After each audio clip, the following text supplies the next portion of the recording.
2020 की गर्मी भारत के डिजिटल इतिहास में एक बहुत बड़ा चेंज लेकर आई। लाखों लोगों को हैरान करते हुए इंडियन गवर्नमेंट ने 59 चाइनीज मोबाइल इन एप्लीकेशंस पर बैन लगा दिया। इस डिजिटल सफाई में सबसे आगे था टिकटॉक, एक शॉर्ट फॉर्म वीडियो प्लेटफॉर्म जिसकी पॉपुलैरिटी बहुत ज़्यादा थी। इसके 200 मिलियन से ज़्यादा एक्टिव यूजर्स थे, जिनके लिए यह बैन अचानक और बहुत शॉकिंग था। इसने क्रिएटर्स की एक पूरी जनरेशन को चुप करा दिया, उनमें से कई जिन्होंने फेम, कम्युनिटी और आजीविका पाई थी। यह ऐप एंटरटेनमेंट से बढ़कर एक शानदार कल्चरल स्पेस बन गया था, एक डेमोक्रेटिक स्टेज। छोटे शेवरियों के टैलेंट को रातों रात नेशनल ऑडियंस मिली। इसने विद लिबर्टी और इन्फ्लुएंस के पुराने रूल्स को चैलेंज किया। बैन का ऑफिशियल कारण नेशनल सिक्योरिटी और डेटा सॉवरेंटी था। टिकटॉक बैन पर इंडियन गवर्नमेंट का ऑफिशियल स्टैंड नेशनल सिक्योरिटी और डिजिटल सॉवरेनिटी की लैंग्वेज में बताया गया था। मेन बात यह थी कि इन एप्लीकेशन से कलेक्ट किया गया डेटा नेशन के लिए एक पोटेंशियल थ्रेट था। मिनिस्ट्री ने कई कंप्लेंट्स के बारे में बताया जो उसे अलग अलग सोर्स से मिली थीं। इन कंप्लेंट्स ने एंड्रॉयड और iOS प्लेटफॉर्म्स पर कुछ मोबाइल इन एप्लीकेशंस को लेकर अलार्म रेज कर दिए थे। कंसर्न्स इंडिया के बाहर लॉकेटेड सर्विसेज पर यूजर डेटा के अनऑथराइज्ड तरीके से सीक्रेट ट्रांसमिशन के बारे में थे। गवर्नमेंट का कहना था कि यह डेटा आउटफ्लो इंडिया की नेशनल सिक्योरिटी और डिफेंस के लिए खतरनाक एलिमेंट्स द्वारा माइन, कंपाइल और प्रोफाइल किया जा सकता है, जिससे कंट्री की सॉवरेनिटी और इंटीग्रिटी पर असर पड़ सकता है। यह पोजीशन टेक्नोलॉजी प्लेटफॉर्म्स और उनके कंट्रोल वाले डेटा की पावर के बारे में एक बड़ी ग्लोबल एंग्जाइटी को दिखाती है। एक तेजी से डिजिटाइज्ड दुनिया में डेटा को अक्सर ऑनेल के बराबर माना जाता है, एक वैल्यूएबल रिसोर्स जिसका इकोनॉमिक गेन और स्ट्रैटेजिक एडवांटेज के लिए इस्तेमाल किया जा सकता है। यह बात कि टिकटॉक की पेरेंट कंपनी बाइटडांस का हेडक्वार्टर चाइना में है, एक ऐसा नेशन जिसके साथ इंडिया के जियोपॉलिटिकल रिलेशन ठीक नहीं है। इस नैरेटिव का मेन पॉइंट था, डर यह था कि चाइनीज गवर्नमेंट बाइटडांस को इंडियन यूजर्स का डेटा शेयर करने के लिए मजबूर कर सकती है, एक ऐसी चिंता जिसे यूनाइटेड स्टेट्स जैसे दूसरे देशों ने भी उठाया था। इमीडिएट सिक्योरिटी कंसर्न्स के अलावा इस बैन ने एक ज्यादा प्रोटेक्शनिस्ट टर्न का सिग्नल दिया, जिसमें स्टेट के डिजिटल स्पेस को रेगुलेट करने की अथॉरिटी को बताया गया। डिजिटल सॉवरेनिटी और टेक्नो नेशनलिज्म की तरफ एक ग्लोबल शिफ्ट का पार्ट। इस बैन को 1.3 बिलियन इंडियंस की प्राइवेसी और सिक्योरिटी को विथ गार्ड करने के रूप में बताकर गवर्नमेंट को डोमेस्टिक लेवल पर काफी सपोर्ट मिला। इसने खुद को अनसीन डिजिटल बैटल्स में प्रोटेक्टर के रूप में दिखाया और यह भी दिखाया कि मार्केट एक्विदस एक डिप्लोमेटिक लीवरेज हो सकता है। स्टाइडुएंसी के बीच में टिकटॉक बैन होने के बाद से इंडिया का लीगल और पॉलिसी फ्रेमवर्क काफी बदल गया है। सबसे इंपॉर्टेंट डेवलपमेंट डेटा प्रोटेक्शन पर फोकस करने वाले नए कानून रहे हैं। Digital personal data protection act 2023 ने पिछले ज्यादा स्पष्ट आईटी रूल से एक बहुत बड़ा चेंज किया है। यह एक्ट इंडिया के अंदर डिजिटल पर्सनल डेटा को प्रोविट्स करने के लिए एक कॉम्प्रिहेंसिव लीगल फ्रेमवर्क मांगता है। यह डेटा फिड्यूशियरीज के लिए क्लियर ऑब्लिगेशंस लाता है और डेटा प्रिंसिपल्स को स्पेसिफिक राइट्स देता है, जिसमें कन्विथेंट, एक्विथ्स और इरेजर शामिल है।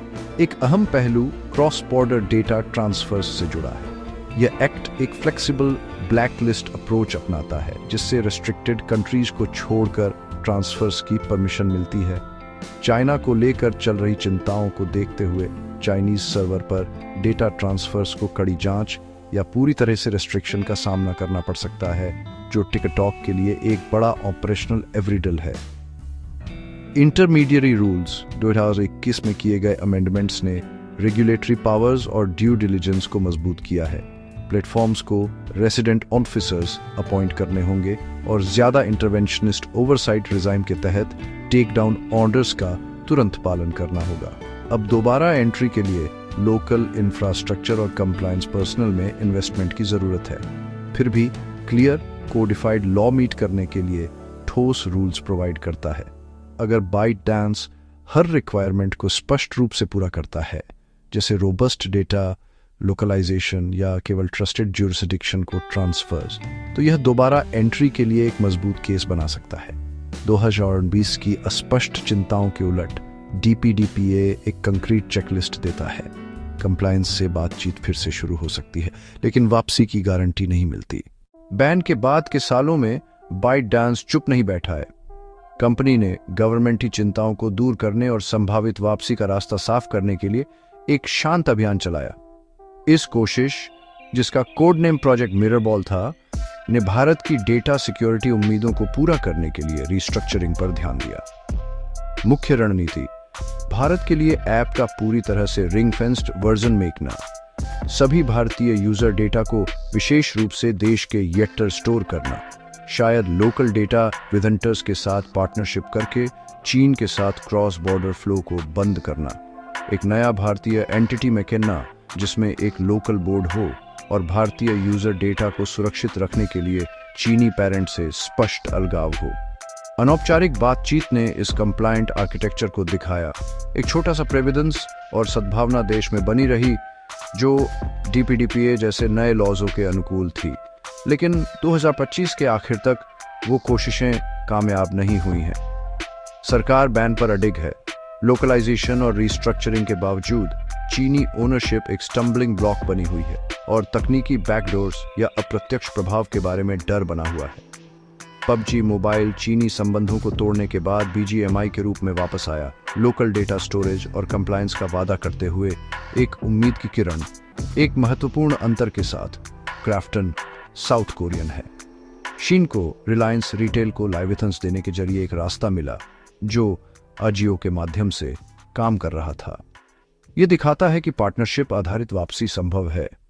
बाकी मोर्टर ने कोई खास प्रोग्रेस नहीं की, दरवाजा बंद नहीं है, लेकिन यह केवल उन लोगों के लिए खुलता है जो रिस्ट्रक्चर करने और भू राजनीतिक संवेदनशीलता को पूरा करने के लिए तैयार हैं। टिकटॉक की वापसी पर पब्लिक ओपिनियन बंटा हुआ है। यह दिखाता है कि इसने समाज को कैसे इफेक्ट किया। यूथ और छोटे शहरियों में नॉस्टैल्जिया है। कई लोगों के लिए टिकटॉक का मतलब विथ एक्सप्रेशन, एंटरटेनमेंट और सोशल कनेक्शन था। क्रिएटर्स ने रातों रात अपने ऑडियंस और इनकम को खो दिया। एक कल्चरल और इकोनॉमिक लॉज। दूसरे लोग एक स्ट्रॉन्ग स्टैंड का सपोर्ट करते हैं। बॉर्डर टेंशन के बाद नेशनल प्राइड और डिजिटल जासूसी की चिंताएं। नेशनल सिक्योरिटी के डिसीजन को चैलेंज करना रिस्की है। बैन को पलटने के लिए बहुत कम मेन स्ट्रीम पॉलिटिकल प्रेशर है। डोमेस्टिक कंपटीटर्स वापसी का विरोध करते हैं। उनके स्टेक होल्डर्स आज के मार्केट से बेनिफिट पाते हैं। मार्केटर्स टिकटॉक की रीच और एंगेजमेंट एल्गोरिदम को मिस करते हैं, जो रैपिड ट्रेंड्स और हार्ड टू रीच डेमोग्राफिक्स के लिए बहुत वैल्यूएबल थे। यह बैन एक पॉलिटिकल एक्ट था जो एक मिलिट्री क्राइसिस के कारण हुआ था। किसी भी वापसी को एक पॉलिटिकल सिग्नल के रूप में पढ़ा जाएगा। 2025 के आखिर तक रिश्ते तनावपूर्ण बने हुए हैं। डी-एस्केलेशन के बिना टिकटॉक को वापस आने देना मुश्किल है। भारत का रवैया चीनी टेक को लेकर सतर्क पार्टनर्स के साथ है। सहयोगी देशों की सावधानी के बीच एक तरफा वापसी से गलत संदेश जाएगा। बैन आत्मनिर्भरता के लक्ष्यों के साथ फिट बैठता है। डोमेस्टिक टेक कैपेसिटी मेकना वापसी को इस पॉलिसी को कमजोर करने के रूप में देखा जा सकता है। जियोपॉलिटिकल और इकोनॉमिक नेशनलिज्म जिसके कारण बैन लगा था, वह इसे पलटने से रोकने वाली एक पावरफुल फोर्स बनी हुई है। फाइनल एनालिसिस में टिकटॉक की वापसी की संभावना 2025 के आखिर तक भी कम है। यह रास्ता सिर्फ टेक्निकल या लॉसी चुनौतियों से भरा नहीं है, बल्कि यह बहुत ज्यादा पॉलिटिकल और जियोपॉलिटिकल भी है।